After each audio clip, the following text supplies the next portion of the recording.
say any team going into the postseason, if Tampa does that, they probably have the best rotation out of all these teams.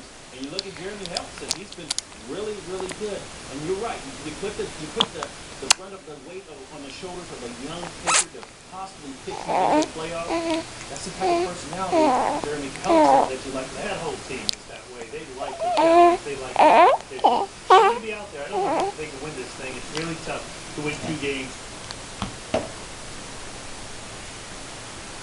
Oh.